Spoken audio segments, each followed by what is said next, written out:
বস মিঠুন চক্রবর্তীর মুখে এই কথাটা শুনে সত্যি কথা বলছি, বিশ্বাস করুন, অবাকের থাকতে না মানে রেসপেক্ট বেড়ে গেছে। যে এইটা মিঠুনদা বলছে কী করে, মিঠুনদার কাছে কিসের অভাব? টাকা পয়সার কথা বলছি না, নাম খ্যাতির কথা বলছি। কিসের অভাব? মানুষটার কাছে সব কিছু আছে, কিন্তু মানুষটা এখনও পর্যন্ত এই কথাটা মানে যখন ইন্টারভিউ দিচ্ছে, রিপোর্টারটা যখন তাকে জিজ্ঞাসা করছে বা কন্টেন্ট ক্রিয়েটারটা তাকে যখন জিজ্ঞাসা করছে যে দাদা আপনার কাছে কি এখনও কি সেই প্রথম দিনের মতন কি এখনও কি সেই স্ট্রাগেল, সেই যে একটা চিন্তা, সেই রকম কি এখনও কি আপনার কাছে আছে? তখন বস মিঠুনদা যে কথাটা বলল না উত্তরে, আমি অবাক হয়ে গেছি। কারণ নিজের চোখের সামনে এই মুভি রিভিউ কমিউনিটিতে এসে নিজের চোখের সামনে কিছু কিছু ফিল্ম স্টার বা কিছু কিছু যারা সিনেমার সঙ্গে যোগ রয়েছে আমি তাদেরকে দেখেছি, তাদের অ্যাটিটিউডগুলো দেখেছি, বা ট্রেনে যেতে আসতে আমি অনেকজনকে দেখেছি।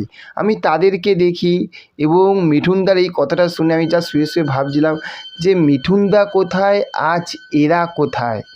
বা অনেক ইউটিউবাররা রয়েছে যাদের বড় বড় চ্যানেল, বিশাল বড় বড় চ্যানেল, মানে 3 লাখ, 8 লাখ, 10 লাখ এই রকম চ্যানেল, ঠিক আছে? তাদেরও আমি অ্যাটিটিউডগুলো দেখি। মানে যখন স্ট্রাগলের কথা জিজ্ঞাসা করছে তখন মিঠুনদা বলছে যে আমি আগেও মানে প্রথম যখন ফিল্মে এসেছিলাম তখনও আমি মাটি আঁকড়ে পড়েছিলাম, আজও আমি মাটি আঁকড়ে পড়ে আছি। কারণ নাম্বার ওয়ানের যে পজিশানটা, সেই পজিশানটা যে নিচে পড়ে যাবে, সেই পড়ে যাবার ভয়েতে এখনও পর্যন্ত আমি কাজ করে যাই। আর আমার কাছে রিটায়ার্ড বলে কিছু নেই। আমি রিটায়ার্ড নিয়ে কী করবো? আমি অবসর নিয়ে কী করবো? ঘরে যাবো, টিভি দেখবো, বউয়ের সঙ্গে দুটো কথা বলবো, ছেলে আছে ছেলে মেয়েদের সঙ্গে দুটো কথা বলবো, বাড়িতে আরও পোষ্য যারা রয়েছে মানে ডগি যাদের বলছে মিঠুনদা, 4 পায়ে বাচ্চা মানে ডগির কথা বলছে, তাদের সঙ্গে একটু খেলা করলাম, বাইরে গেলাম, 4-5টা গাছপালা গুনলাম, ব্যাস। তারপরে কী করবো? একটু রান্নাবান্না করলাম, তারপরে তো আর কিছু নেই। কারণ এখন যে চরিত্রে আছে, এখন যে সময় আছে, এই সময়ের সঙ্গে গা ভাসিয়ে দিতে হবে। তাহলে ভেবে দেখুন যে মানুষটা কতটা খাটছে সেটা ছেড়ে দিন, কিন্তু মানুষটা যখন বলছে যে আমি আগেও মাটি আঁকড়েছিলাম, আজও আমি মাটি আঁকড়ে রয়েছি, আর সেই জন্যই তো সন্তানের মতন একটা ছবি দিতে পেরেছে মিঠুন চক্রবর্তী। কি তাই তো? আজ দিল্লি ফাইলসের মতন সেই রকম একটা ছবি দেবে মিঠুন চক্রবর্তী। কি তাই তো?